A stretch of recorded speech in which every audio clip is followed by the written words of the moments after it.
इस कहानी की लेखिका है हाँ पापा, मैं समय से खाना खा लूंगी। अरे आप चिंता मत करो। नहीं, अभी तो बस हम 2 लड़कियां हैं, एक और लड़की आने वाली है। मीनू अपने पापा से बात कर ही रही थी जब उसने रीमा को बाथरूम से निकलते देखा। अच्छा पापा, मैं अभी रखती हूँ। रीमा और मैं अभी डिनर बनाएंगे। गुड नाइट पापा। बस कुछ ही दिन हुए हैं मीनू को बेंगलोर आए हुए। कॉलेज खत्म होने के बाद उसने आईटी सेक्टर में जॉब ले लिया। नए शहर में इंसान बहुत जल्दी अकेला पड़ जाता है, इसीलिए मीनू को जब इस गर्ल्स हॉस्टल के बारे में अपने ही ऑफिस कॉलीग रीमा से पता चला तो वो भी इधर शिफ्ट हो गई। मकान मालिक ने यह घर वर्किंग वुमेन के लिए हॉस्टल जैसा बनाया है। पहले और दूसरे माले पर 4 लड़कियां रहती हैं और तीसरे माले पर रहती हैं मीनू और रीमा। लेकिन उनके बाजू वाले कमरे में एक और नई लड़की आने वाली है। दिन भर ऑफिस का काम करके दोनों ही बहुत थक चुकी थी, इसलिए वो गरम गरम फुलके वाली रोटी और चिकन बनाने में लग गई।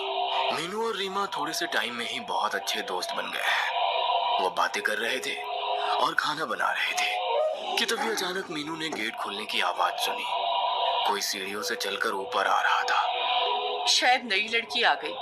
ये कहते हुए रीमा दरवाजा खोलने के लिए गई। फिर जैसे ही उसने दरवाजा खोला उसे एक अजीब सी बेचैनी हुई। चलने की आवाज धीरे धीरे पास आ रही थी। रीमा की दिल की धड़कन तेज हो गई। आवाज पास आती गई और धड़कन बढ़ती गई। किचन में अकेले खड़ी होकर मीनू सोच ही रही थी कि रीमा को इतना टाइम क्यों लग रहा है। तभी उसने पीछे मुड़कर देखा। रीमा दरवाजे पर खड़ी थी और उस तीसरी लड़की का कोई नामो निशान नहीं था। गैस को धीमे करके मीनू भी रीमा के पास आ गई। क्या हुआ? मीनू ने पूछा। तूने भी पैरों की आवाज सुनी ना? रीमा ने कहा। हाँ सुनी तो थी, फिर कोई अभी तक ऊपर क्यों नहीं आया? दोनों की आंखें अंधेरी सीढ़ी की तरफ अटकी रही। पैरों की आवाज अब बंद हो गई थी। चल नीचे चलकर देखते हैं, मीनू ने कहा। दोनों लड़कियां सीढ़ी से थोड़ा नीचे उतरी और फिर ऊपर से झांक कर देखा। एक लड़की दूसरे माले के स्टेयरकेस पे खड़ी थी। ऊपर से देखने पर लड़की का घुंघराले बालों से ढका हुआ सर नजर आ रहा था, लेकिन उसका चेहरा देख पाना मुश्किल था। उस लड़की के एक हाथ में सूटकेस और दूसरे हाथ में उसका फोन था। वो फोन पर अपनी माँ से बात कर रही थी। ध्यान से सुनने पर उसकी बातें सुनाई पड़ रही थी। हाँ माँ, खा लूंगी, आप अपना ध्यान रखना, जल्दी ही मिलती हूँ। रीमा और मीनू दोनों उसको ऊपर से चुपके चुपके देख रहे थे और उसकी बातें सुन रहे थे। तभी अचानक लड़की ने सर उठाकर ऊपर देखा। ये चीज इतनी जल्दी हुआ कि मीनू और रीमा पकड़े गए। उस लड़की की आंखों में कुछ अजीब था, जिससे उसके साथ आई कांटेक्ट होने पर शरीर में जैसे कपकपी दौड़ गई। गुस्से से देखते हुए वो लड़की धीरे धीरे ऊपर आ गई।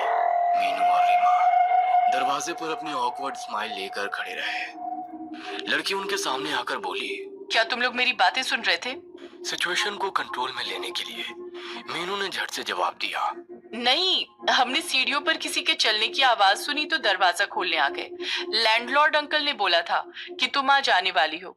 मीनू की हाँ में हाँ मिलाते हुए रीमा ने कहा। हम बस तुम्हारा ही इंतजार कर रहे थे। ये मीनू है और मैं रीमा।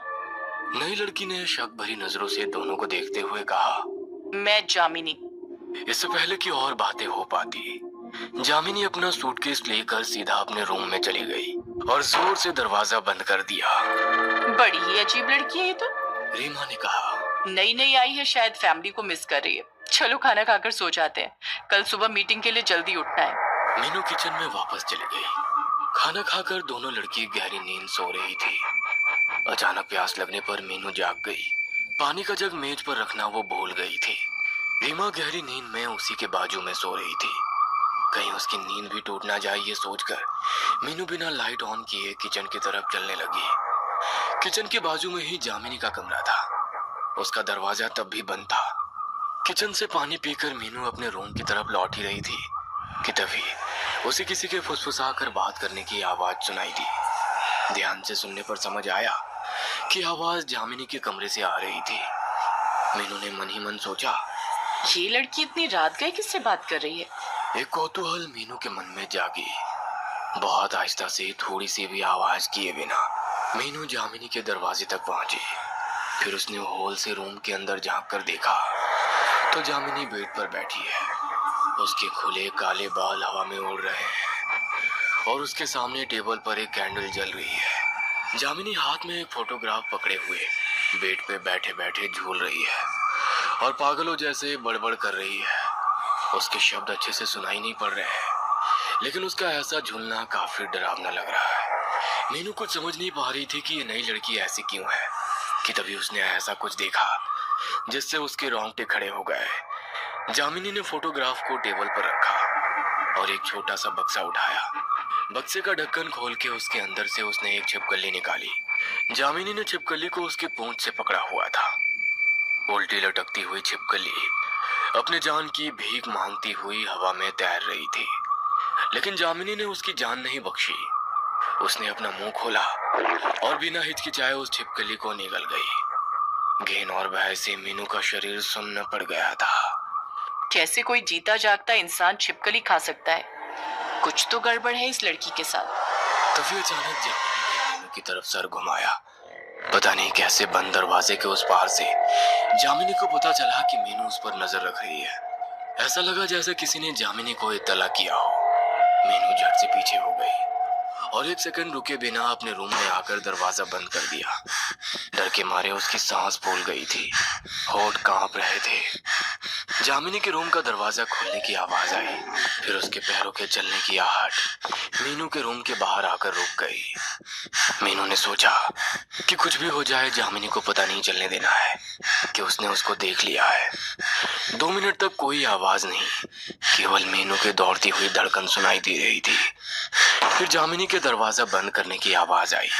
जामिनी अपने रूम में चली गई है या नहीं ये तसल्ली करने के लिए मीनू ने जैसे ही अपने की होल से दरवाजे के उस पार तो की होल के दूसरे तरफ से एक आंख को खुद के ही रूम के अंदर देखता हुआ पाया। उस आंख की पुतली इंसानों जैसी नहीं थी। उस आंख की पुतली गहरे लाल रंग की थी, जैसे खून से भरी हुई हो।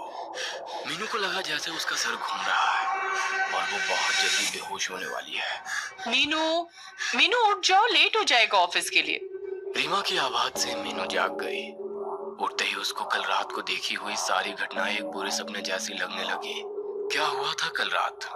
जो कुछ भी मीनू ने देखा था, क्या वो सब उसका वहम था? कुछ समझ नहीं आ रहा था मीनू को। मीनू जब नहा धोकर ऑफिस के लिए बाहर आई तो उसे जामिनी सीढ़ियों पर खड़ी हुई मिली। जामिनी के चेहरे पर एक अजीब सी मुस्कान थी। कोई बात किए बिना मीनू जामिनी को इग्नोर करके ऑफिस चली गई, लेकिन सारा दिन उसका मन बेचैन ही रहा। कितनी भी कोशिश करके मीनू अपने काम पर कंसंट्रेट नहीं कर पाई। लंच ब्रेक के टाइम रीमा ने मीनू से कहा, क्या बात है, आज तुम कुछ परेशान सी लग रही हो? तबीयत तो ठीक है ना? तुम्हें ये जामिनी कुछ अजीब नहीं लगती? हाँ, अजीब तो है। आज भी सुबह मैंने उसको अपनी माँ से बात करते हुए सुना, लेकिन माँ से कौन इतना छुप छुप कर बात करता है, समझ नहीं आया। मीनू ने कल रात की बातें रीमा को नहीं बताई। ऑफिस का काम खत्म करके मीनू उस दिन घर वापस आ गई। रीमा अपने मौसी के पास गई थी तो आज तीसरे माले पर बस मीनू और जामिनी ही थी। खाना बनाने का आज मन नहीं था, इसलिए मीनू ने रोटी सब्जी खरीद लिया था।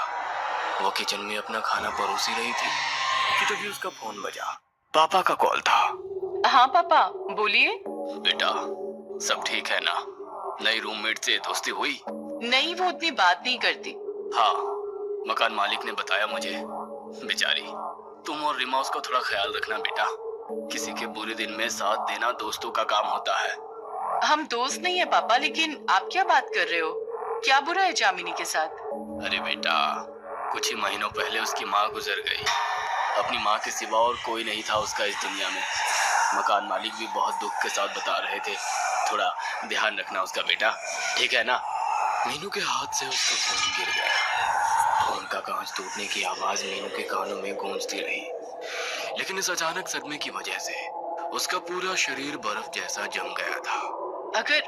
अगर जामिनी की माँ को मरे हुए महीनों हो चुके हैं तो फिर जामिनी फोन पर अपनी माँ से कैसे बात करती है? इससे पहले कि मीनू कुछ और सोच पाती, अचानक से लाइट चली गई। जैसे ही मीनू पीछे मुड़ी, हाथ में कैंडल लेकर जामिनी उसके बिल्कुल पास खड़ी थी। जामिनी की आंखों में एक दहशत छाई थी। डरावनी आवाज में उसने मीनू से पूछा, आप अंधेरे में खाना कैसे खाओगी मीनू?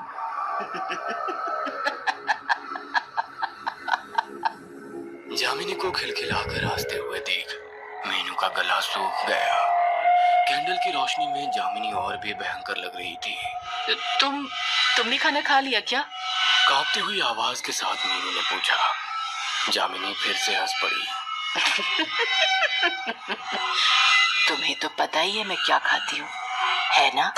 मीनू के हाथ पैर सुन्न पड़ गए थे। फिर एक ऐसी घटना घटी जिसके लिए मीनू बिल्कुल तैयार नहीं थी। जामिनी पागलों जैसे हंसने लगी। उसका पूरा बदन हंसी के प्रकोप से कांपने लगा था।